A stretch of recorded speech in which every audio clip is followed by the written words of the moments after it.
La halakha du jour qui m'a été posée ce matin à 5h30 du matin. Une rabbinite qui m'a appelé pour poser une question, à savoir, vous savez tous que quand on écrit sur son portable, l'eau avec ktiva, ça ne s'appelle pas une écriture. C'est pour ça que pendant Chol HaMoed, où on n'a pas le droit d'écrire, on peut tout à fait s'envoyer des WhatsApp ou des SMS, dans le cas échéant. Pourquoi? Aleph zélo derer ktiva, ce n'est pas de l'encre. Deuxièmement, zélo bar kayama. Et la reine, si on écrit par exemple des versets, des psukim avec le nom de Dieu, on peut l'effacer. Lama, l'eau avec ktiva, ça ne peut pas écrire réellement. Donc même pendant Chol HaMoed, on pourrait l'écrire. La deuxième chose qu'on va poser la question, c'est pendant Shabbat, peut-on ou pas ouvrir un paquet de gâteaux sur lequel il y a des écritures? Étant donné qu'il y a un kilkoul, c'est-à-dire qu'on va déchirer, pas dans l'intention de construire, on a tout à fait le droit d'ouvrir un paquet de gâteaux, là où il y a des écritures aussi. Pourquoi? Parce que le kilkoul est permis. On a le droit de détruire pendant Shabbat, pas dans l'intention de reconstruire, ce qu'on appelle bonnet vesoter. Ça n'a pas de rapport avec ça. Mais la question principale, c'est sur le gâteau d'anniversaire, où une kala, par exemple, aurait écrit sur le haut de son gâteau d'anniversaire la birkat kala, avec des versets de Torah. Et la grande question qui a été posée, c'est qu'est-ce qu'on fait du Shem Havaya? J'ai posé la question, comment c'est écrit là-bas? C'est écrit la lettre He avec un trait en haut qui veut dire Hachem, ou Yud Ke Vav Ke.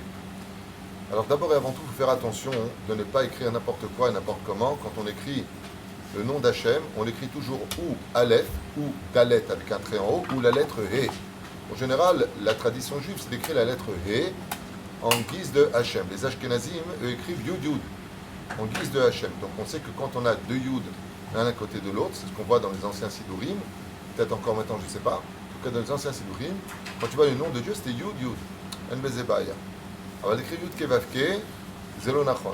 Sauf si je mets un point, c'est-à-dire, je fais un Yud, je mets un point, je fais un He, je mets un point, je fais un Vav, je fais un point, je fais un He derrière.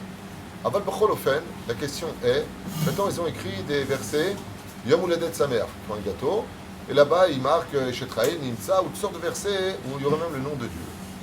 Alors, nos poskim, Davka, dans le monde Ashkenaz, plus que dans le monde Sfarad, j'ai pu se trouver dans le monde Ashkenaz que le monde Sfarad, le Rav Yerbach, le Rav Yeshiv, le Rav Kanievski. Poskim, chez En Gdusha Beuga, il n'y a pas de Gdusha dans un gâteau, c'est moutar. C'est pas bien de faire ça, c'est pas intelligent de faire ça. Que tu marques des versets sur le nom d'Hachem. Où est-ce qu'on voit ça aussi?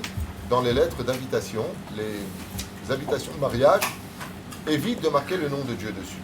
Sinon, après, c'est Amun Gniza, Mayut Kevavke là-bas. Alors après, il faut mettre à la Gniza. Mais si tu marques simplement un He, surtout si c'est en Ktiv, il y a aussi une grande différence dans ce domaine. Si c'est écrit en Latachuri, comme le Sefer Torah, ou en Ktiv, c'est-à-dire en lettres, comment on dit en français? Cursive. Cursive. Dans ce cas-là, c'est Ksat Shoné. C'est pareil pour les toilettes. Les toilettes, vous avez, malheureusement, aussi sur les...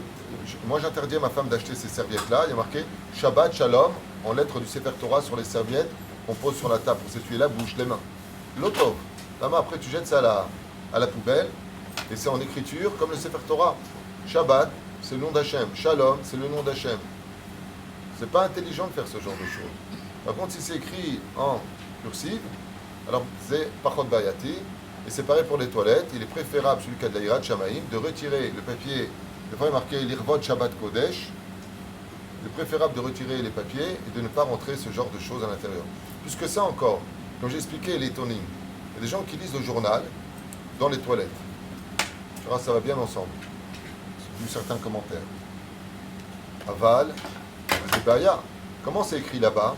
En lettres Ashuri. Il y a beaucoup de poskim, comme le Rav Aaron Zakai, qui dit assourd de rentrer ces lettres là-bas, même si ce qui est écrit, c'est pas la Torah. C'est des lettres de Torah. Il y a une Kdusha dans les lettres de la Torah. Et la reine, Adam Tzchmaod l'Isaër, de respecter l'écriture et de ne pas écrire, que ce soit sur un gâteau ou toute autre occasion, on veut faire allusion au Créateur du monde, juste de mettre la lettre He, Vetuno. De ne pas écrire le nom de Shin Dalet Yud, Yud Ke Vav Ke, Elohim avec le Ke, le Yud, ou la lettre du mot El. Donc qu'est-ce qu'on fait dans ce cas-là? On fait un Aleph, on fait un point, on fait un Lamed, pour dire que l'un est séparé de l'autre.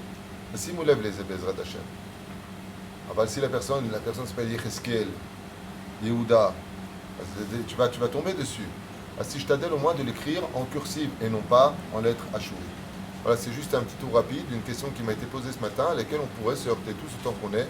Mais faites attention à ce genre de serviette sur lequel des fois on marque des versets avec le nom de Dieu, et après, Mezalzelim Bézé, on le jette à la poubelle. Alors c'est vrai que la Kavana, c'est pas d'écrire un bar Torah. C'est Chabed, Yireh Shamayim Yechabed. Le téléphone, on a l'application avec les pilotes, etc. On le rentre dans la salle de bain qui fait froid aussi de toilette. Oui, mais quand tu le rentres, j'ai compris ce que tu as dit. Aujourd'hui, dans nos portables, nous avons tous les livres de Moussar, le Sefer Torah, les Gemarot. Et quand tu rentres dans la salle de bain, il est éteint ton portable. Je veux dire par là que l'écran est noir, il n'est pas... Bon, ben il n'y a pas de problème. Il y a aussi la photo de la belle-mère. Comme il se